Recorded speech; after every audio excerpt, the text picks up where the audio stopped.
Assalamualaikum warahmatullahi wabarakatuh. Kita dari kelompok 10 akan menjelaskan tentang keamanan komputasi terdistribusi. Kelompok 10 terdiri dari Dendi Juhara, Gilang Revinsa, Karya Saebi, Ray Henry Grandino, dan Reynaldo. Ancaman keamanan komputasi terdistribusi. Pada komputasi terdistribusi membutuhkan keamanan yang fungsinya untuk melindungi dari kebocoran data, melindungi dari pengubahan dan intervensi atau integritas. Data keuangan yang membutuhkan teknologi ekspresi dan informasi identitas mempertahankan sistem tetap tersedia setiap dibutuhkan. Pada komputasi terdistribusi, ancaman keamanannya antara lain. Yang pertama itu ada kebocoran atau leakage, yaitu pengambilan informasi oleh penerima yang tidak berhak. Kedua, ada pengubahan atau tampering, yaitu pengubahan informasi yang tidak legal. Ketiga, ada perusak vandalism, yaitu gangguan operasi sistem tertentu, misalnya si pelaku tidak mengharap keuntungan apapun. Dan ada serangan pada sistem terdistribusi tergantung pada pengaksesan ke saluran komunikasi yang ada atau membuat saluran baru yang menyamarkan sebagai koneksi legal. Penyerangan pada komputasi terdistribusi terbagi menjadi dua, yaitu pertama ada penyerangan secara pasif. Penyerangan secara pasif itu hanya mengamati komunikasi atau data. Dan yang kedua itu ada penyerangan aktif. Penyerangan secara aktif ialah secara aktif. Jadi dia itu menyerang secara aktif, atau lain halnya itu kayak memodifikasi komunikasi atau data sehingga bisa memalsukan data tersebut, begitu. Juga ada metode penyerangannya. Metode penyerangannya adalah sebagai berikut. Pertama itu ada eavesdropping, atau yaitu mendapatkan duplikasi pesan tanpa izin. Juga ada masquerading, atau mengirim atau menerima pesan menggunakan identitas lain tanpa izin mereka. Juga ada message tampering, yaitu mencegat atau menangkap pesan dan mengubah isinya sebelum dilanjutkan ke penerima sebenarnya. Juga ada replaying, yaitu menyimpan pesan yang ditangkap untuk pemakaian berikutnya.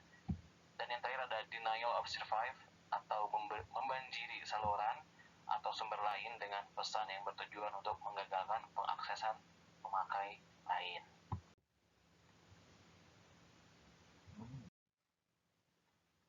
Mekanisme keamanan terdistribusi yaitu yang pertama protect with password. Banyak serangan cyber yang berhasil meretas karena kata sandi yang lemah. Semua akses ke jaringan maupun data sangat sensitif dan harus dijaga dengan nama pengguna dan kata sandi yang unik. Sandi yang kuat berisi angka, huruf, dan simbol. Disarankan untuk setiap pengguna menggunakan kata sandi yang unik. Kedua, desain safe system. Batasi akses ke infrastruktur teknologi Anda untuk mencegah mudahnya peretas dan pencuri merusak sistem. Hilangkan akses yang tidak perlu di hardware maupun software dan batasi hak akses pengguna hanya untuk peralatan dan program yang dibutuhkan saja. Bila memungkinkan, gunakan alamat email, login, server, dan nama domain yang unik bagi setiap pengguna, kelompok kerja maupun departemen. Ketiga, conduct scaling and background check. Melakukan screening dan pemeriksaan latar belakang pada karyawan perlu dilakukan. Pada halnya dengan penelitian kredibilitas mereka juga. Pada periode percobaan awal, akses terhadap data sensitif atau jaringan yang mencurigakan yang dilakukan oleh karyawan Anda harus dilakukan dan juga dibatasi agar sistem IT Anda menjadi aman. Provide basic training. Pelanggaran keamanan yang terhitung jumlahnya kerap terjadi sebagai akibat kesalahan dan kecerobohan manusia. Dapat membantu dengan membangun budaya perusahaan yang menekankan pada keamanan komputer melalui program pelatihan yang memperingatkan berapa besarnya resiko pada pengguna kata sandi, jaringan, program, dan perangkat yang ceroboh. Think before clicking.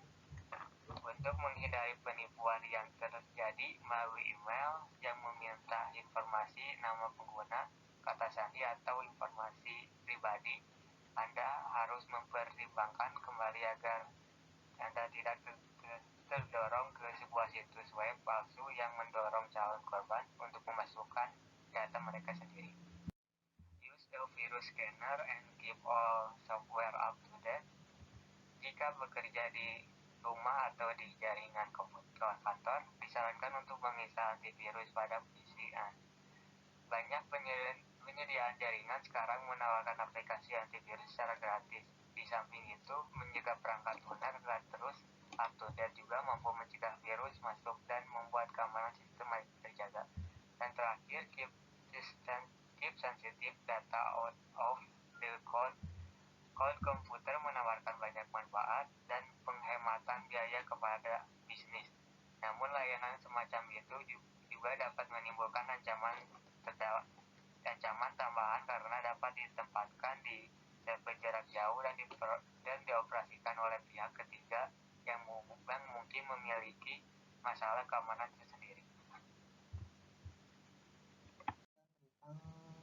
Skema kriptografi untuk keamanan komputasi terdistribusi. Jadi kita lihat skema kriptografi yang akan saya jelaskan ini ada dua jenis, yaitu yang pertama data encryption standar atau DS, dan yang kedua adalah advanced encryption standard atau AES. Oke, langsung aja kita masuk ke penjelasan DES alias data encryption standard, atau yang bisa disebut juga dengan standar enkripsi. Oke, sejarahnya adalah algoritma DS dikembangkan di IBM di bawah kepemimpinan W.L. Tuchman pada tahun 1972. Algoritma ini didasarkan pada algoritma Lucifer yang dibuat oleh Horst Feistel. Algoritma ini telah disetujui oleh National Bureau of Standards atau yang disebut dengan NBS setelah penilaian kekuatannya oleh National Security Agency Amerika Serikat. DS termasuk ke dalam sistem kriptografi simetri dan tergolong jenis cipherblock. DS beroperasi pada ukuran blok 64 bit. DS mengenkripsikan 64 bit plain text menjadi 64 bit ciphertext atau yang sama-sama dengan awal dengan hasilnya dengan menggunakan 56 bit kunci internal key atau UPA kunci yang disebut dengan subkey. Kunci internal dibangkitkan dari kunci eksternal key yang panjangnya 64 bit. Skema global dari algoritma DS adalah sebagai berikut. Kita bisa lihat gambarnya. Di sini ada plain text, IP, encrypting dengan 16 kali, IP pangkat -1, dan hasilnya adalah ciphertext alias yang sudah dienkripsi. Dalam proses encrypting, blok plain text terbagi menjadi dua bagian. Ada yang kiri dan yang kanan, yang masing-masing panjangnya 32 bit. Kedua bagian ini masuk ke dalam 16 putaran DS. Pada setiap putaran DS, blok R merupakan masukan untuk fungsi transformasi yang disebut F, alias pada fungsi F. Blok R juga dikomunikasikan dengan kunci internal K. Keluaran dari fungsi F XOR-kan dengan blok L untuk mendapatkan blok R yang baru. Sedangkan blok L yang baru langsung diambil dari blok R sebelumnya. Ini adalah salah satu putaran DS. Secara matematis kita bisa lihat rumusnya. Untuk satu putaran DS dinyatakan sebagai berikut ya. Ini saya masih kurang paham juga. Oke. Untuk algoritma DS kita bisa lihat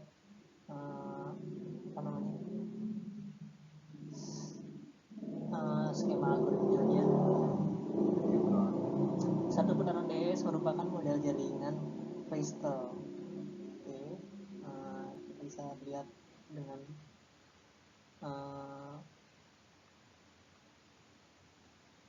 skemanya. Permutasi awal. Sebelum putaran pertama terhadap blok plain text dilakukan permutasi awal atau initial permutation atau IP. Tujuan permutasi awal adalah mengacak plain text sehingga urutan bit-bit di dalamnya berubah. Pengacakan dilakukan dengan menggunakan matriks permutasi awal berikut. Jadi matriks yang sudah ditentukan ya, cara membaca tabel matriks 2 entry ujung kiri atas 58 dan 50, berarti pindahkan bit ke 58 ke posisi 1, pindahkan bit ke 50 ke posisi 2 dan seterusnya.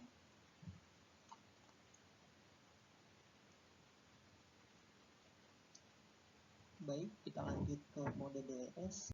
Dapat dioperasikan dengan mode ACD, CBC, OFB, dan CFB. Namun karena kesederhanaannya, model ACD lebih sering digunakan pada paket program komersil meskipun sangat rentan terhadap serangan. Mode CBC lebih kompleks daripada ABC, namun memberikan tingkat keamanan yang lebih bagus daripada mode ABC. Mode CBC hanya kadang-kadang saja digunakan. Yang selanjutnya adalah keamanan DS. DS ini memiliki beberapa isu yang kontroversial ya, yaitu ada beberapa. Yang pertama adalah panjang kunci. Panjang kunci eksternal DS hanya 64 bit atau 8 karakter. Itu pun yang dipakai hanya 56 bit. Pada rancangan awal, panjang kunci yang diusulkan IBM adalah 128 bit. Tetapi atas permintaan NSA, panjang kunci diperkecil menjadi 56 bit. Alasan pengurangan tidak diumumkan. Tapi dengan panjang kunci 56 bit akan terdapat 2 pangkat 56 atau 72 eksotriliun kemungkinan kunci. Jika diasumsikan dengan exhaustive key search dengan menggunakan prosesor paralel mencoba setengah dari jumlah kemungkinan kunci itu, maka dalam 1 detik dapat dikerjakan 1 juta serangan. Jadi seluruhnya diperlukan 1142 tahun untuk menemukan kunci yang benar. Yang kedua adalah jumlah putaran. Sebenarnya 8 putaran sudah cukup untuk membuat ciphertext sebagai fungsi acak dari setiap bit plain text dan setiap bit ciphertext. Jadi mengapa harus 16 kali putaran? Dari penelitian, DS dengan jumlah putaran yang kurang dari 16 ternyata dapat dipecahkan dengan non-plain text attack lebih daripada brute force attack. Yang ketiga adalah kotak S. Pengisian kotak S DS masih menjadi misteri tanpa ada alasan mengapa memilih konstanta di dalam kotak itu. Dan yang terakhir adalah kunci lemah dan kunci setengah lemah. DS mempunyai beberapa kunci lemah alias wiki. Kunci lemah menyebabkan kunci-kunci internal pada setiap putaran sama. Akibatnya enkripsi 2 kali berturut-turut. Terhadap plain text menghasilkan kembali plain text semula. Jadi yang tadinya harusnya dienkripsi malah jadi tidak terenkripsi karena looping.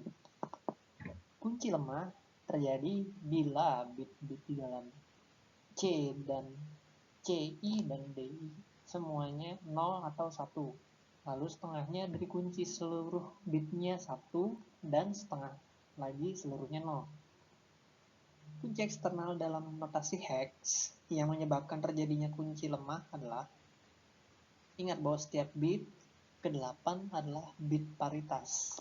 Selain kunci lemah DES, juga mempunyai sejumlah pasangan kunci setengah lemah semi-weak key.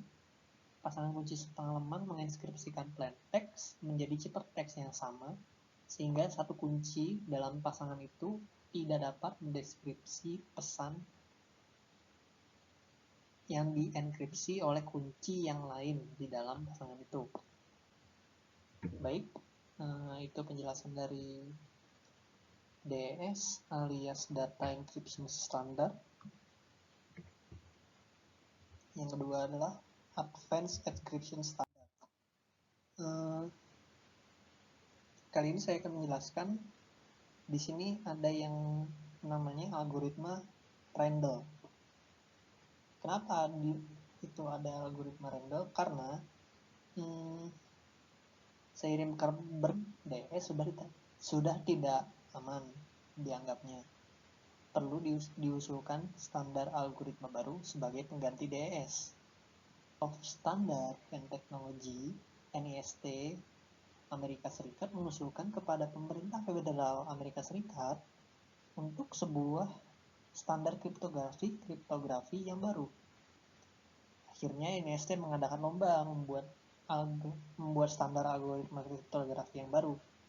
Standar tersebut kelak diberi nama Advanced Encryption Standard atau yang kita sebut sekarang AES.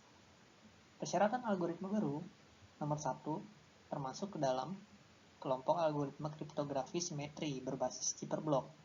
Seluruh rancangan algoritma harus publik, tidak dirahasiakan, alias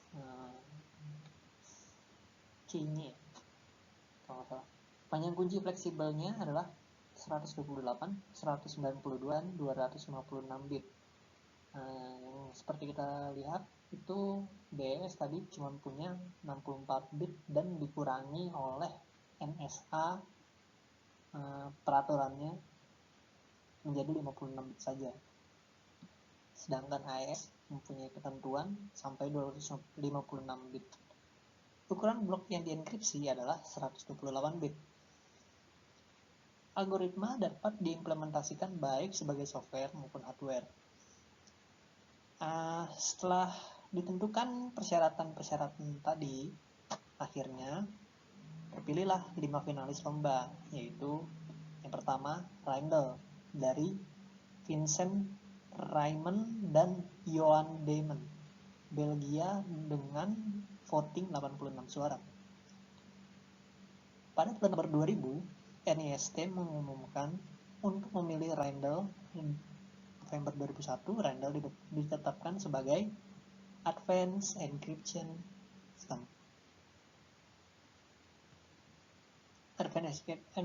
Standard. Diharapkan Randall menjadi standar kriptografi yang dominan paling sedikit selama 10 tahun, tapi ternyata sampai 2020 AES tetap digunakan. Spesifikasi algoritma Randall. Randall mendukung panjang kunci 128 bit sampai 256 bit dengan step 32 bit. Panjang kunci dan ukuran blok dapat dipilih secara independen. Tiap blok dienkripsi dalam sejumlah putaran tertentu, sebagaimana halnya pada DES. Karena AES menetapkan panjang kunci adalah 128, 192, dan 256. Maka dikenal dengan AES 128, AES 192, dan AES 256.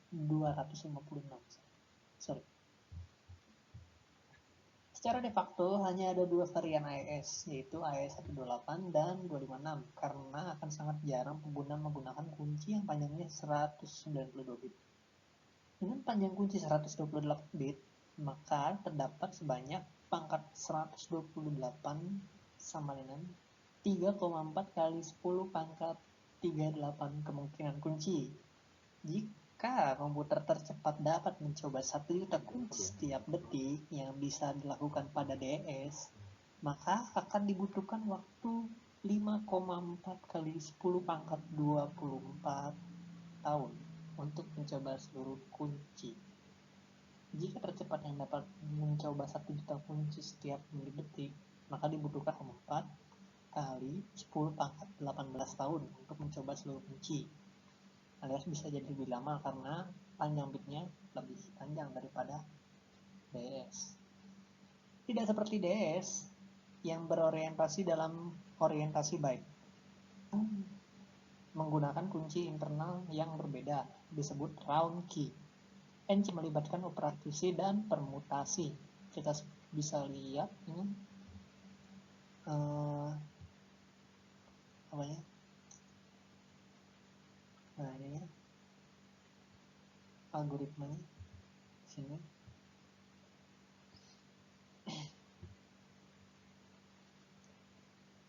Garis besar algoritma Randall yang beroperasi pada blok 128 bit dengan kunci 128 bit adalah sebagai berikut. Di luar proses pembangkitan round key.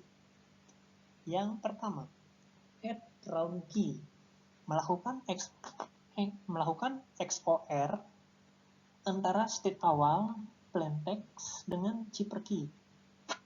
Tahap ini disebut juga initial round.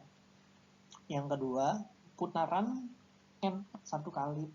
Proses yang dilakukan pada setiap putaran adalah sub-bytes. Substitusi bytes menggunakan table substitusi S-box, shift row, pergeseran baris-baris array secara wrapping, mix columns, mengacak data di masing-masing kolom array state, add round key, melakukan sort antara state sekarang dengan round key.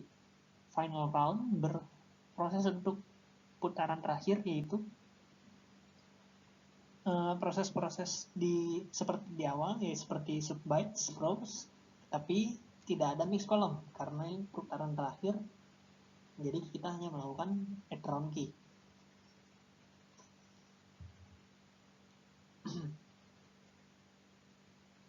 Algoritma Randall mempunyai 3 parameter, yaitu plaintext array berukuran 16 byte yang berisi data masukan, ciphertext array berukuran 16 byte yang berisi hasil deskripsi, key array berukuran 16 byte yang berisi kunci chippering, disebut juga chipper key. Dengan 16 byte, maka blok data di atas, blok data dan kunci yang berukuran 128 bit dapat disimpan di dalam array 16 elemen. 16 kali 8 sama dengan 128. Blok plaintext disimpan state dan berukuran n rows kali n calls untuk blok 128 bit untuk ukuran 4 kali 4. Pada 16 byte data dimasukkan in 0, in 1, in 2, sampai in seterusnya disalin ke dalam array state. Direalisasikan oleh fungsi copy plaintext to state plaintext. Oke.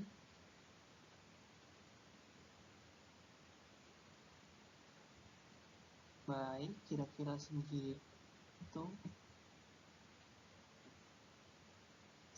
Hanya sedikit penjelasan dari advanced encryption standar. Sebenarnya masih banyak ada beberapa lagi yang harus dipahamin, dan untuk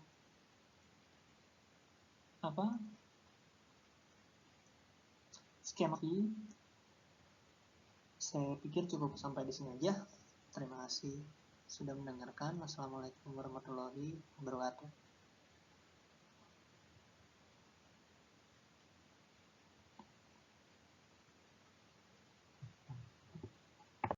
Itulah hasil diskusi dari kelompok 10 tentang keamanan komputasi terdistribusi. Terima kasih atas perhatiannya. Wassalamualaikum warahmatullahi wabarakatuh.